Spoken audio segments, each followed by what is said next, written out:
Hello guys, today we are diving into an epic mind-blowing battle between Pavel Eljanov and Magnus Carlsen, the chess beast from Norway, in the round 7 of Tata Steel Chess 2016. And trust me, this game starts like a calm morning walk but ends like a gym bro who just spotted a 50 kg dumbbell. I am your host Bison. So game starts with d4, knight to f6 by Carlsen, c4 and e6 Indian defense. Knight to f3, game transposes towards anti-Nimzo Indian, but Carlsen strikes towards the center by playing d5. Okay, g3 by white, preparing for bishop to c2, taking control over this diagonal. After this, Carlsen gives a check from his bishop. Here, white defends with his bishop. Bishop retreats on e7, bishop to g2, and after this, both sides simply castled. And this complete setup is known as Bogo Indian defense retreat variation. This complete setup is known as retreat variation because black doesn't rush to exchange on d2. Here, instead, he keeps his bishop active and prepares to maneuver. Okay, knight at b goes to d7. Here white develops his queen on d2, c2 eyeing the king side, but Carlsen simply brings his knight further on e4, blocking the diagonal of this queen. But after this, white simply brings his dark square bishop on f4, targeting this c7 square as well as opening the d2 square for his knight. After this, Carlsen played c6, solidifying this pawn wall, and knight to c3 by white, asking for knight exchange. Here Carlsen finds a great move g5, launching an attack towards the king side as well as attacking this bishop. Here bishop goes back on e3, knight to d6. Now this pawn is under attack.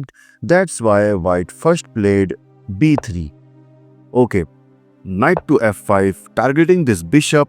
Now it's better for white to just retreat his bishop back on d2, but here white done a mistake by playing g4, which targets the knight, but after the knight takes bishop, now you can see that white kingside pawn structure is completely shattered, giving black a significant positional advantage. But Carlsen doesn't stop here. He immediately launches an attack on the queen side with his next move b5. Classic Carlsen turning defense into offense in the blink of an eye. But here white finds a great move e4, trying to break this solid pawn structure, but Carlsen simply pushed his b pawn further, hitting the knight. But here white played a tactical move. Here in this position, he sacrificed his knight and he captured on d5, and after this, b takes c3, d takes c6. Now this knight is under attack. Knight to b8, and now comes queen to e4, and you can see the threat. But guys, this is not an actual threat. Suppose in this position, if white is unaware and plays any if black is unaware and plays any another move, like for example h6, then now in this position, instead of playing c7, which attacks the rook, but here white can play knight to e5. Here white is creating immense pressure on the f7 square with the help of this rook, while this queen is eyeing the h7 square, both combining to put a massive pressure on the black king. And if black tries to defend the position by playing f6, then this will not work because now white will simply gives a check first, and after king to h8, queen takes h6 check, king to g8, queen to g6 check, king to h8, rook to f3, and obviously you can see that in the next move white rook will join and create a checkmate. So after the move knight to e5, yeah, suppose in this position if black played f5, which is the only move which black can play in this position, then after this g takes h5, e takes h5, c7, and you can see that in the next move black will lose his rook.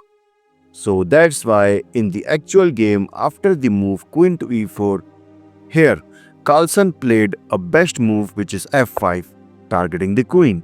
Okay, after this he simply captured e takes f5, queen to d5 check, queen takes d5, c takes d5. Now you can see that white has a solid pawn structure on the center. After this, Carlsen develops his knight on a6. Here he wants to reroute his knight on c7, creating some pressure towards the d5 square. Rook at a goes to c1, targeting this pawn, but here Carlsen, instead of defending, he played the best move, knight to c7, attacking this d5 pawn.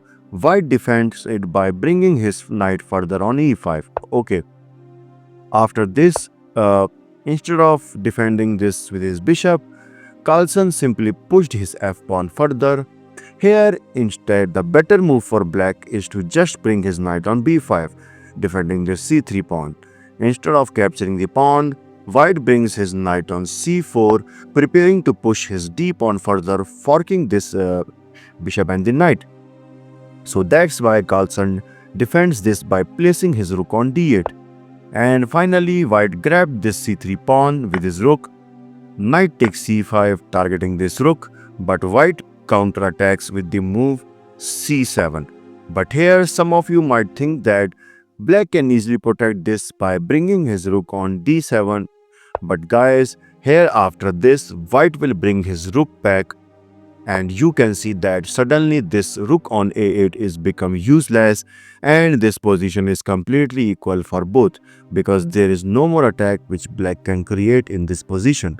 Okay, so in the actual game, after the move c7, here Carlsen sacrificed his rook by playing knight takes c7, and here after white captured on a8, knight takes a8, and here you can see that black has two bishops instead of a rook. And as we know that in most cases, the two bishops are more powerful than a single rook. That's give black a clear advantage in this position. Okay, e3 by white. He wants to break this solid pawn structure, but instead bishop to b4, attacking this rook. Rook to c2, bishop to b7, and obviously the next destination of white bishop will be on e4. Okay, now comes h4. He wants to break this pawn structure, but Carlsen simply brings his bishop on e4, targeting this rook. After rook moves on h2, knight to b6, asking for knight exchange, but here white simply declines and brings his knight on e5. After this, some takes happen. Rook takes d4, and now you can see that black has a passer on e file, as well as this strong two bishop are ready to rip up the white position. Knight to g4, he wants to give a check from the f6 square, but this is of no use because the final move by Carlsen is knight to d5, and in this position Pavel resigned despite of having two rooks. Yeah, having two rooks, here white can't do much here, because suppose in this position, if white tries to attack by rook to c1 like this, then in this position black can play this beautiful move bishop to c5, sacrificing the bishop, and if white captured the bishop, then black will simply play rook to d1 checkmate.